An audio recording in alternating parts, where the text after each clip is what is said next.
Good evening sir. Good evening. एक question है मेरे मन में जो मैं आपसे पूछना चाहता हूँ। जैसे कि आज पेशेंट आए थे और भी पेशेंट्स आते हैं, तो हम उनसे पूछते हैं कि आपकी कोई कंसानियस मैरिज है क्या, आपकी पारिवारिक शादी हुई है कि नहीं। जैसा आज का केस था, तो उसके बारे में बताइए, हम क्यों पूछते हैं। मतलब उसका जो पेशेंट आया था जिसके बारे में आप बात कर रहे हो, यस। उसके साथ प्रॉब्लम ये है कि जो ये हस्बैंड को हम ऐसे बनाते हैं और वाइफ को ऐसे बनाते हैं, इनकी शादी हुई तो ऐसा बनाते हैं। अब ये जो पेशेंट था, इसके इस व्यक्ति का जो दादाजी है, उसके 2 लड़के हुए। इन लड़कों ने शादी करी। अब इसका एक लड़का और इसकी लड़की, इनने आपस में शादी करी, ऐसे ही है ना। Yes, exactly. अब इसके साथ में जब इसका बच्चा हो रहा है तो इसको 2 एबॉर्शन हो गए। ये आप पूछ रहे हो कि हम ये क्यों पूछते हैं, जब ऐसे एबॉर्शन होते हैं तो इनमें आपस में कोई रिश्तेदारी है कि नहीं। यस, मतलब किसी भी प्रकार का कोई जेनेटिक टेस्ट आता है या आपके पास केसेस आते हैं, तो आप उसमें मेंशन करते हैं कंसाइनियस मैरिज, तो वो क्यों करते हैं मेंशन। अब बात ये आती है कि यदि आप इन दोनों का ट्रेस करोगे तो इनका जो दादाजी है, इसके फादर का फादर, और ये जो लड़की है इसका फादर का फादर, दोनों सेम है। अब इस व्यक्ति का 2 बच्चे जो हैं, इसके पास में भी इसके भी फादर और मदर इसका हुआ। हमारे पास में कोई भी व्यक्ति, चाहे मेल हो चाहे फीमेल, हमको डीएनए की 2 लड़ी मिलती है, ऐसी वाइफ को भी मिलेगी। ये जो एक डीएनए की लड़ी है, ये एक इसके मदर से मिली, एक फादर से मिली।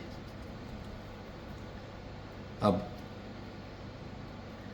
बहुत सारे, जैसे 25,000 जीन हैं। 25,000 जीन मतलब 25,000 काम करने वाले व्यक्ति, तो इधर पे भी हैं, इधर पे भी हैं।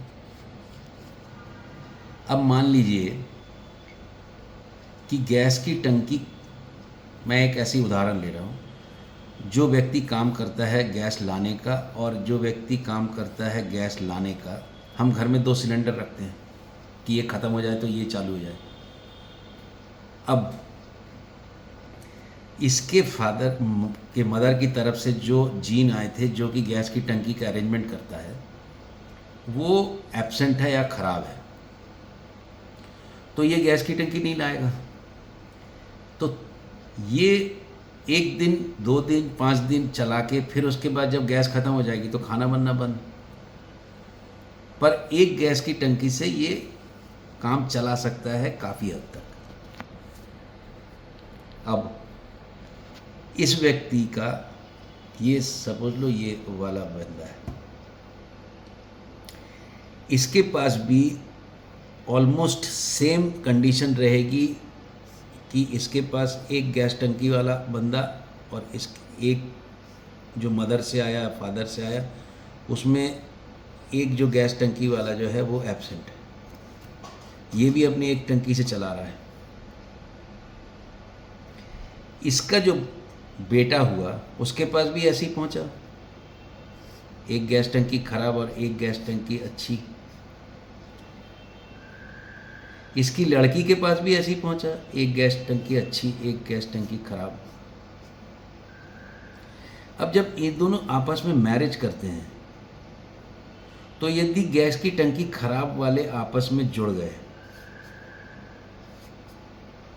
तो जो बच्चा होगा उसका तो खाना ही नहीं बनेगा, वो अबॉर्ट करेगा। ऐसे 25,000 जीन में आप यदि देखोगे तो 25,000 तरह के काम वाले आप किसी भी व्यक्ति को लोगे, तो यदि 1 से लेके 25,000, तो किसी का 10-11वें हज़ार में एबनॉर्मल है, और माँ की तरफ से आया उसको 9वें हज़ार में प्रॉब्लम है। तो एक जैसा होना, दोनों खराब होने का चांस बहुत कम रहता है, क्योंकि हम जब मैरिज करते हैं, यदि हमारे पास वाला ना हो तो उसको उसी साइट पे, उसी जगह पे ख़राब होने का चांस कम रहेगा। पर यदि वो बिल्कुल पास पास का हो तो वो भी वही जगह का ख़राब लेके आ रहा है, उसकी वाइफ भी वही जगह ख़राब लेके आ रही है। सपोज़ ये दोनों आपस में मिल गए, जिनकी चांस संभावना ऐसे लोगों की अपेक्षा जिसमें कि कोई अनरिलेटेड मैरिज हो रही हो, तो यदि उसकी एक गैस की टंकी खराब होगा, मान लीजिए एक, और ये ऐसे व्यक्ति से शादी कर रहा है जिसका कि पानी लाने का सामान एक खराब है और एक अच्छा है, पर गैस की टंकी दोनों अच्छी है, तो इन लोगों की यदि मैरिज होगी तो कभी भी ये स्थिति नहीं होगी कि दोनों गैस की टंकी खराब हो जाए। पर इसका जो पानी लाने वाला सिस्टम, जो इसका एक खराब है, अधिकतर इसका पानी लाने वाला सिस्टम सही होगा। तो जब इनकी मैरिज होगी तो इसमें खराबी आने की चांस, पानी नहीं दो तो भी आदमी मर जाएगा, खाना नहीं मिले तो भी मर जाएगा, पर पानी लाने वाला सिस्टम में यदि एक खराब है एक अच्छा है, पर यदि इसकी शादी किसी अनरिलेटेड दूर के व्यक्ति से होती है तो ज़रूरी नहीं कि उसका दोनों पानी लाने वाला उसका भी खराब निकलेगा। इसको बोलते हैं कैरियर। और जब दोनों खराब हो जाते हैं, आपस में मिल गए, उसको बोलते हैं डिजीज़। जितना उसी जगह का डिजीज़ होने का चांस रहेगा उतना बीमारी होगी, उतना एबॉर्शन होगी। जितने दूर दूर में मैरिज होगी उतना एक ही जगह में, एक ही एड्रेस में खराब होने का चांस रेयर होगा, कम होगा। हम सब कुछ ना कुछ खराबी लेके हैं, पर जब हमारा दूर के रिश्ते, दूर से किसी से शादी होती जो हमारे रिश्ते में नहीं है, उसका दूसरी जगह पे खराब है कुछ और, तो एक ही जगह पे, होमोजाइगस बोलते हैं इसको, एक ही जगह पे खराब होने का चांस कम हो जाता है। इसलिए हम क्या करते हैं, हम कोशिश ये करते हैं कि ये बोलने की आप पास पास की शादी मत करिए। यदि करते भी हैं तो अपने कैरियर स्क्रीनिंग करवा लीजिए। यदि कैरियर स्क्रीनिंग में एक ही जगह पे दोनों जन की खराबी मिलती है, दोनों एक ही जगह के खराब लेके कैरियर बने हुए हैं, तो जो बच्चा होगा उस बच्चे में डिफेक्ट होने के भी चांस ज़्यादा होंगे। यदि वो प्रेग्नेंट होती है तो आपको मालूम है कि जहाँ डिफेक्ट होने का चांस है तो पहले 3 महीने में उसका आप कोरियन बायोप्सी करके जांच कर लीजिए। यदि बच्चा खुद कैरियर है या फ्री है तो उसको आगे बढ़ाइए। नहीं तो कोई बहुत ही इम्पॉर्टेंट काम करने वाला यदि जीन दोनों में खराब, दोनों आपस में शादी करते हैं और खराब मिल जाते हैं तो स्थिति बड़ी घातक होती है।